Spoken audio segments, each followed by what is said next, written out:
Allez, aujourd'hui, je vais m'attaquer à la pose des radiateurs. Et vu que j'en ai plusieurs à poser, on va se faire un gabarit.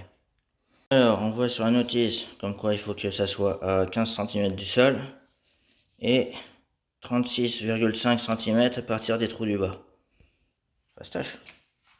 Alors, ils fournissent les vis et les chevilles dans le paquet, mais moi je vous conseille pas de prendre ça, sachant que ça va être du perçage dans du placo.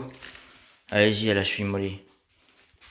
Réaliser un gabarit de perçage à partir d'un carton. Donc ça, le carton, la taille du carton représente la taille du radiateur. La ligne rouge, la taille du dessous du radiateur. Et à partir de là, premier perçage, je présente la feuille, tac, j'ai tracé, deuxième perçage, et ainsi de suite. Et pour finir, j'ai fait quelques petits savants calculs. À savoir, je vais le poser là-bas. Ça, c'est la taille du mur. Moins la taille du radiateur égale le résultat divisé par 2 égale ce qui me reste de chaque côté en millimètres. Donc, j'ai dit quoi? 155. Là, j'y suis. Là, donc, du coup, on vérifie. 155. Voilà.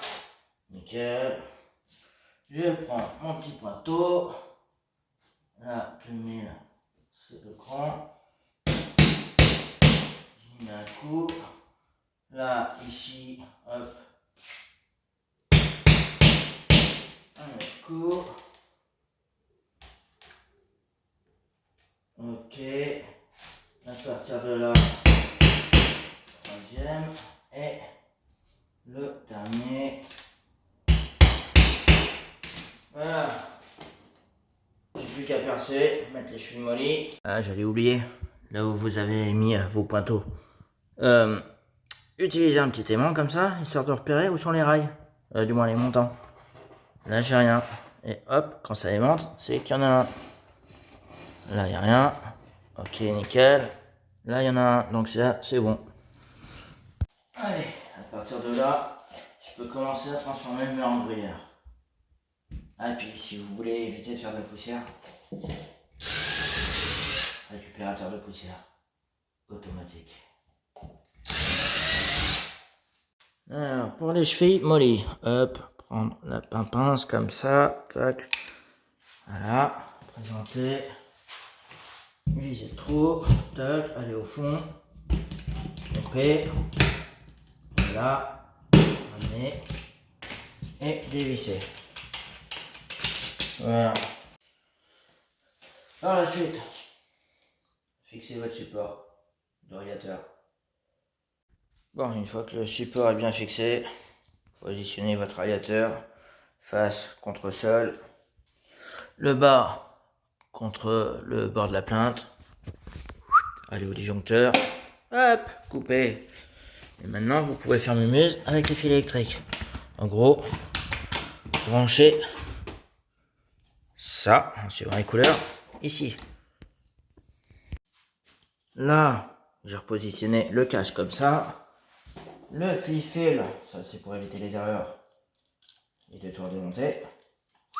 On le fait passer par le pro-trou. Voilà. Ensuite, on positionne, voilà. Comme j'ai des Wago, du moins qui ne sont pas de la marque Wago, c'est plus simple.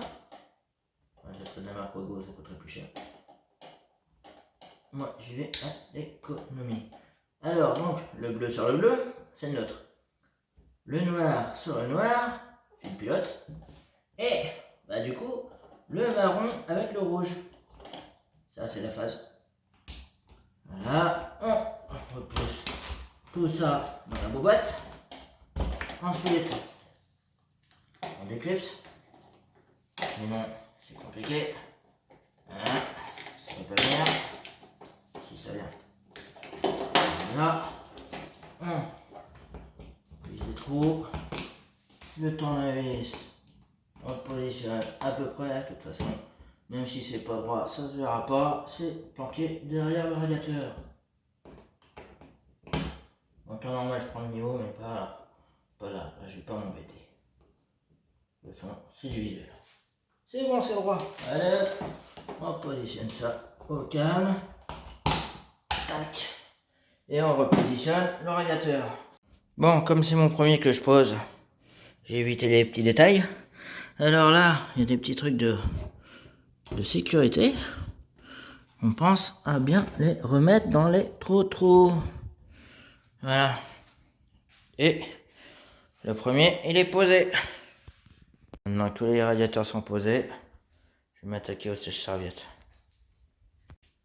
Alors, j'ai ma prise de branchement qui va se trouver ici. Et j'ai 2 montants. Faudrait que je vise dans un montant pour que ça soit costaud. Voilà, il est posé. Normalement, je voulais visser dans les montants, mais je suis molli. On va dire que c'est une très mauvaise idée. Surtout que mes chevilles mollies font 50, le milieu c'est 25. Il aurait fallu que le montant il fasse 50 aussi. Et les montants ils font 35 de large. Donc en gros, j'ai préféré mettre dans le placo. Surtout que c'est de la cheville en 10,5 de large. Donc, le souci, hein, ça va pas bouger.